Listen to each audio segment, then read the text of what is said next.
As the third quarter of 2025 coming to an end, we're going to discuss what car manufacturer sold the most amount of cars and which one didn't sell as much. Hi everybody, my name is Eddie and today on Talk Daily we're going to discuss the sales. Now before I go any further, I'm getting my information from an article written by Caleb Miller, published October 2nd of 2025 from Car and Driver. As always, I have to link everything I show you in the description below, so let's dig into this to see what's going on. The article titled The Biggest Winners and the Losers in Auto Sales at Q3 of 2025. Now before I get further, what is Q3? We're talking about July to September of 2025, and moreover, as something going on also here in the United States. What was going on is the $7,500 federal electric EV tax credit expired on September 30th. So that probably has something to do with a lot of electric vehicle being sold. Now, regardless, the winners, according to the article, saying that's EV, with large sales from Hyundai Ioniq 5 to Ioniq 6, Ford Mustang E, F-150 Lightning, Equinox EV, Silverado EV, GMC Hummer EV, Audi Q6 e-tron, VW ID4s. They all sold a lot. Now, again, go ahead and read the article if you want to know all the details. But long story short, they were selling a lot. Like Ioniq 5 sold more unit in the past 3 months than it did in the first 6 months of 2024, leaping 90%. Ioniq 6 saw 29% increase. The Ford Mustang E jumped 51%. F-150 Lightning up to 40%. So a lot of numbers. So, but all the numbers, I think the Hyundais are the most at what, like 21,999, and nothing like the internal combustion engine. Internal combustion engine like Ford was selling a lot more. So we're gonna get to that. So now regarding the internal combustion engine, the large Hyundai SUV, that saw a rose of 13% to Q3 sales. Santa Fe and the Palisade. Santa Fe rose 37% to 37,082 unit. And Palisade 27% to 35,558 unit. So it's still more than electric cars. Even Ioniq 5, I mean, it was not up 90% and it's 21,000, let's just say 23,000. Well, the Santa Fe is 37,000. So we're still selling more internal combustion engine. Also, large SUVs. So the Ford is part of the equation. Ford is selling a lot. If you want to look at numbers, 56,000 units sold to Explorer.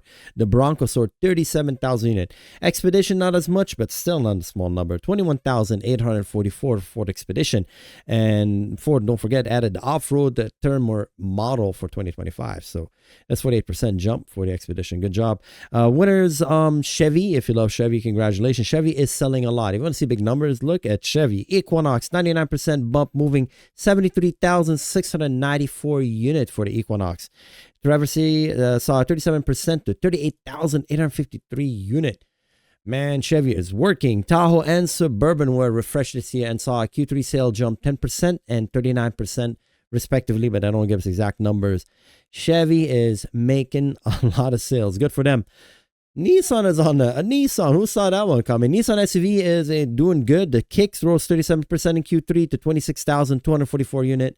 The Rogue remained Nissan top seller, up 9%. While recently updated Murano had a solid quarter with 14,172 sale. The 3-row Pathfinder moved to 25,744 unit, up to 33%. While Nissan biggest offering, the Armada, saw a 24% increase, albeit only moving 4,437 unit. Yeah, the Armada is kind of a big machine. The exception was electric Aria. That's going to be gone. Yeah, that's no longer is going to be around. Buick is kind of interesting. So Buick, they were doing good. The sales up to 60% in Q3. The Buick Enclave, but everything that was manufactured overseas is not doing good. So the stuff is made in Korea, stuff made in South Korea, the stuff made in China, we're not doing so good. And that's the Encore GX that's made in South Korea. The Envista, I think that's made in South Korea. The Envision, built in China, saw a slide of 35%. The Encore GX, assembled in South Korea, saw a 38% drop. So this is numbers going down. The Envista saw a modest 2% gain. So the Envista is doing 2% up. Envision, built in China, saw a 35% drop. Encore GX, assembled in South Korea, saw a 38% drop. And I think the reason it has to do with the tariffs. Now, the Trump administration, tariffs, I think is the reason why. Korean import continued to hit 25% tax as preliminary agreement to reduce the rate to 15% has stalled. The Chinese-built cars also received 25% tariff. Excuse me. What else? Corvette is not moving as much. I think it has to do because the new model is coming up. That's my assumption. Say an American Okay, Anyway, so 34%. We're down 34% to 5,123 unit of the Corvette. Total of 17,718. That's 31% drop from the first. That's 31% less than Corvette managed in the first 3 quarters of last year. And I think honestly it has to do with because they're gonna change the interior. If you never sat on a Corvette, there's like all this like buttons on the side. Anytime you put your hand like across, you touch it. I don't know. It's not a really smart design. I think it probably has something to do with that. Plus the car is kind of expensive, and people are probably looking for the newer model. So, you know, Corvette will be around. They're saying Volkswagen didn't sell as much. The Jetta, the Golf R, the GTI. They're saying the Jetta Q3 result were not great. The Jetta has lost. Saying the Jetta, the most sustainable side in terms of volume, moving 11,287 unit, down 42% from Q3 of last year. The GTI also down 42%, moving 1,931 unit. And the Golf R dropped 5%, moving only 1,000 units. Okay, but I think the Jetta. I mean, I think Volkswagen the priority is someone else. Probably not the Jetta. What else? The large Audi SUV. They're not doing as much. It's in the Q7, 4,281 unit in the third quarter, represent 24% drop. The Q8 was down 22%. 2017 unit, and new generation Q7 retaining internal combustion engine power is set to debut within next year. So probably that's why, again, when you look at high-end cars, if you're looking at the Audis and if you're looking at the Corvette, people usually tend to wait until, I mean, because it's Q3. I mean, they're just going to wait for the next year. And unless there's some incentive from manufacturer, like a major discount, people are probably going to wait because most of these cars are leased anyways. Alfa Romeo, I don't know. It's kind of interesting. So the Giulia sedan just only found 286 buyer in Q3. Okay, down 33% was Stelvio SUV. Sorry if I butchered the name. Managed to sell 375 unit with 25% decrease year to year. And Tonal Alfa Romeo, newest and most affordable vehicle, didn't fare much better with 953 sale, down 15%. I'm telling you right now, if you want to get a car that is unique and is beautiful, I think Alfa Romeo are awesome. I know it's made by Stellantis, but there's nothing wrong with that. I don't know. If you want to talk about maintenance and stuff, that's a different story. But if you look at the way it looks, I think Alfa Romeos are gorgeous. Look at the wheels of this car. I mean, the rotary dial wheels. I love Alfa Romeo. And the fact that not everybody has it, you have a unique car. I mean, 286 buyers.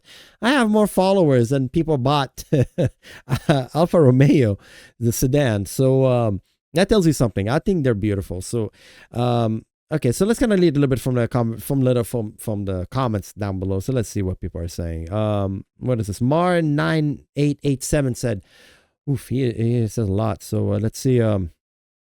What he's saying, he said, these results don't usually look at the whole picture. Car and driver mentioned VW failing Jetta sales in Q3 as a sign of problem selling sedan, but that's actually not true. Q1 of 2025, the Jetta was #1 top selling model in the US, beating out every SUV model with the next closing. I totally agree. This is just Q3. If you're looking at this article, remember it's Q3, and you can't just look at sales and just, you're looking at one segment of the whole pie. So you take it for a grain of salt. It's just kind of tell you like trend. As I said, like this trend is heavily influenced by the fact that the $7,300 federal tax credit, it was going to expire. So people were rushing to, buy electric cars. So I think that is something that has to be taken into consideration why the electric cars are selling the most. Now, as far as SUVs, I think people are buying SUVs because they just want the volume, they want the real estate that you get when you buy an SUV. You get a lot of real estate. It's very useful.